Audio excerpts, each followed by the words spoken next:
Assalamualaikum warahmatullahi wabarakatuh. Kami dari kelompok konslet akan menjelaskan rangkaian multivibrator dengan menggunakan perangkat software. Kami dari kelompok konslet yang beranggotakan teman saya Ihsan Abdillah Bimantara, Haris Andika Arbi, Noval Septianto, Tri Alan Sidik, Taufik Hidayat, Roro Nurusyada, saya sendiri. Masuk ke konsep dasar multivibrator. Lanjut. Multivibrator beroperasi sebagai osilator, yaitu sebagai sebuah rangkaian pembangkit sinyal, di mana sinyal yang dihasilkan pada keluaran akan berbentuk gelombang persegi atau square wave. Multivibrator dalam pengoperasiannya memiliki dua keadaan utama, yaitu keadaan stabil dan keadaan tak stabil. Selanjutnya, masuk ke jenis-jenis multivibrator. Berdasarkan bentuk sinyal keluaran output, multivibrator dapat dibagi ke dalam 3 jenis, yaitu multivibrator astabil, multivibrator monostabil, dan multivibrator bistabil. Selanjutnya, multivibrator astabil. Multivibrator astabil adalah multivibrator yang bersifat free running, yaitu tidak memiliki keadaan stabil yang permanen pada suatu periode tertentu. Oleh sebab itu, tidak dibutuhkan suatu masukan atau input. Waktu aktif dari setiap komponen penguat bergantung pada waktu pengisian dan pengosongan kapasitor pada rangkaian.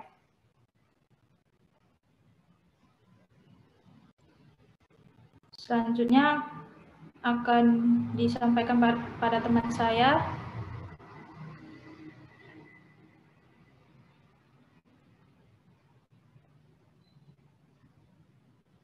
Lanjut, Riz. Terima kasih, Roro. Di sini saya akan menjelaskan tentang alat dan bahan percobaannya. Alat dan bahan yang pertama adalah satu buah baterai. Di sini saya akan mengambil baterai aktif DC voltage source dengan nilai 12 volt yang berfungsi sebagai sumber tegangan. Kedua ada LED biru dan LED merah sebagai objek percobaan.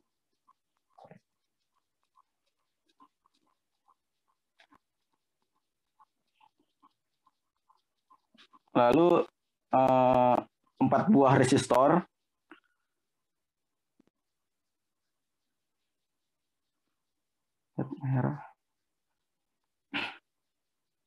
Di sini saya akan mengambil salah satu resistor. Contohnya aja resistor 10K. Namun nantinya tiap-tiap nilainya akan diganti masing-masing. Fungsi resistor di sini untuk menghambat dan mengatur arus listrik yang masuk ke dalam rangkaian. Selanjutnya 2 buah kapasitor dengan nilai 100 mikrofarad. Fungsinya untuk menyimpan muatan listrik sementara waktu. Dan yang terakhir 2 buah transistor.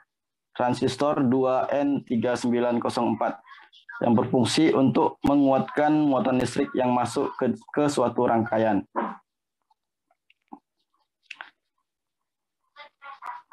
Baiklah, selanjutnya akan dijelaskan oleh Tri Alan Sidik.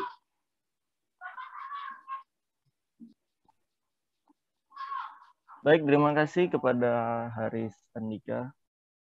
Di sini saya akan menghubungkan rangkaian multivibrator astabil.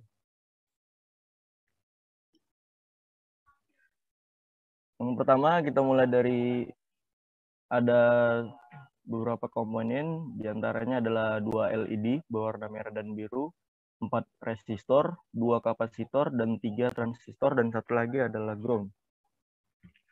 Baiklah, di sini kita akan hubungkan dari baterai.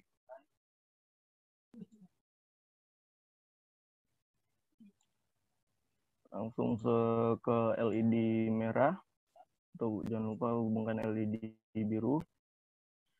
Kita hubungkan 2 resistor yang ada di tengah.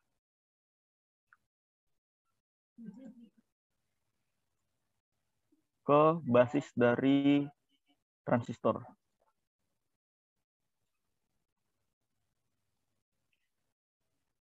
Dan LED-nya kita hubungkan ke resistor.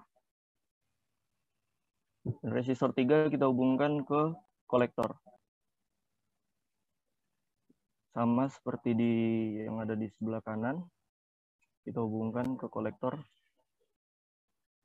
Untuk kapasitornya kita hubungkan. Untuk kapasitor C1 kita hubungkan ke kapasitor dari Q2.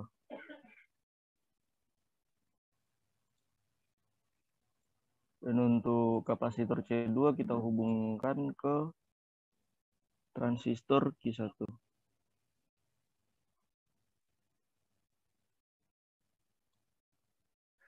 Dan untuk emitornya kita hubungkan ke baterai.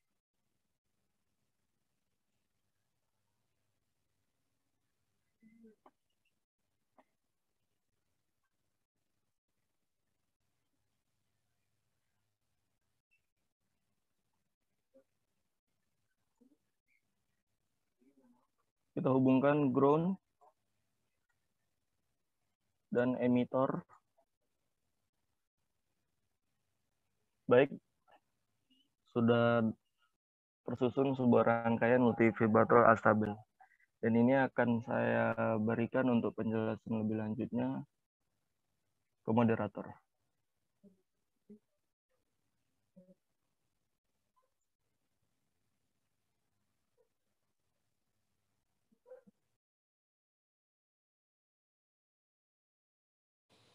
Baik, saya akan menjelaskan bagaimana cara kerja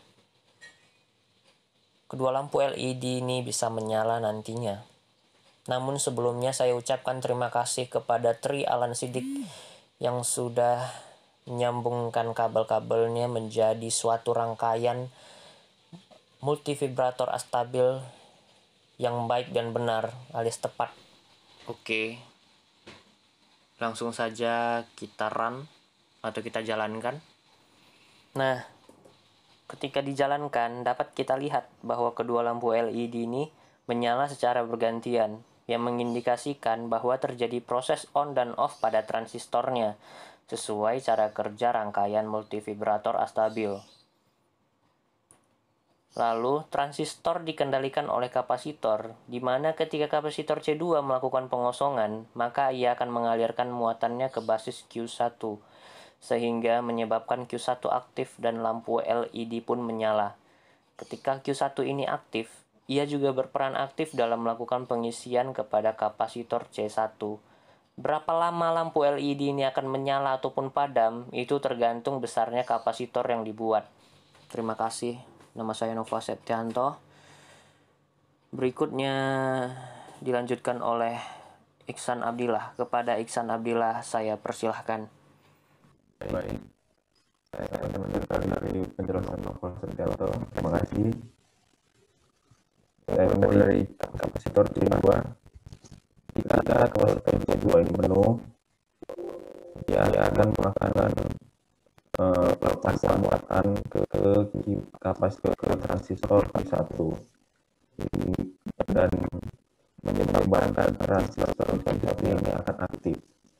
Ketika transistor Q1 ini akan aktif, dia akan mengalirkan arus ke lampu LED D1 sekaligus melakukan pengisian ke kapasitor C1.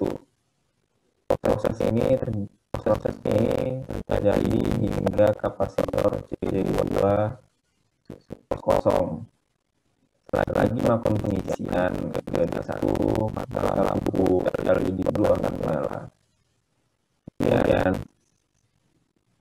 jika kapasitor C1 ini penuh, maka dia akan melakukan pelepasan muatan ke Q2 yang menyebabkan transistor Q2 ini aktif. Lalu transistor Q2 ini akan mengalirkan arus ke lampu LED merah sekaligus melakukan pengisian ke kapasitor C2 hingga kapasitor C2 ini penuh. aktif dan tidaknya transistor akan mempengaruhi kapan lampu LED dalam keadaan off dan kapan lampu LED dalam keadaan on.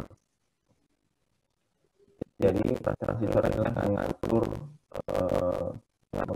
kapan pengosongan atau pengisian dan kapan lampu LED on dan off. Di sini setelah C2 tadi penuh, maka akan terjadi proses yang sama seperti sebelumnya. Pengulangan ini terjadi sampai sumber arus dihentikan. Baiklah, saya akan mencoba ganti nilai di tiap-tiap kapasitor menjadi 10 mikrofarad. Apa yang akan terjadi? Mari kita akan coba. Saya ganti menjadi 10 mikrofarad.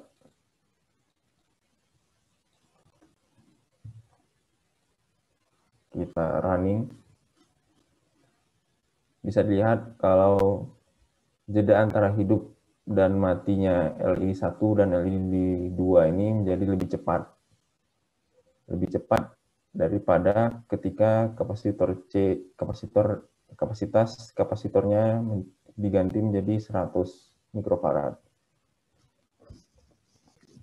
Ini mengindikasikan bahwa semakin besar kapasitas kapasitor, maka semakin cepat pengisian dan pengosongannya. Semakin cepat pengisian pengosongannya, maka semakin cepat pula transistor dalam keadaan aktif dan tidak aktif. Semakin cepat jeda antara transistor mati dan hidup akan mempengaruhi kapan arus akan diterima LED di masing-masing LED yang menyebabkan lampunya semakin cepat berhidup dan mati. Baiklah, sekian dari saya, akan dilanjutkan oleh Saudara Taufik Hidayat yang akan merangkum semua presentasi dari kami. Terima kasih. Baiklah, sebelum saya akhiri presentasi ini, saya akan menjelaskan kesimpulan dari materi kami, yaitu rangkaian multivibrator. Jadi, kesimpulannya, besar kapasitas kapasitor mempengaruhi waktu pengosongan dan pengisian kapasitor. Lalu, waktu pengosongan dan pengisian kapasitor mempengaruhi berapa lama transistor dalam keadaan stabil. Lama tidaknya transistor dalam keadaan stabil mempengaruhi berapa lama lampu LED akan menyala.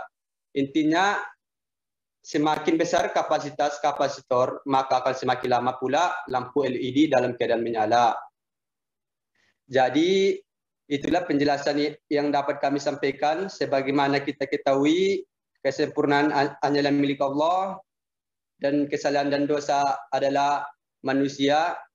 Oleh karena itu, kami mohon maaf atas kekurangan kami. Dan saya akhiri, wabillahi taufiq wal hidayah. Assalamualaikum warahmatullahi wabarakatuh.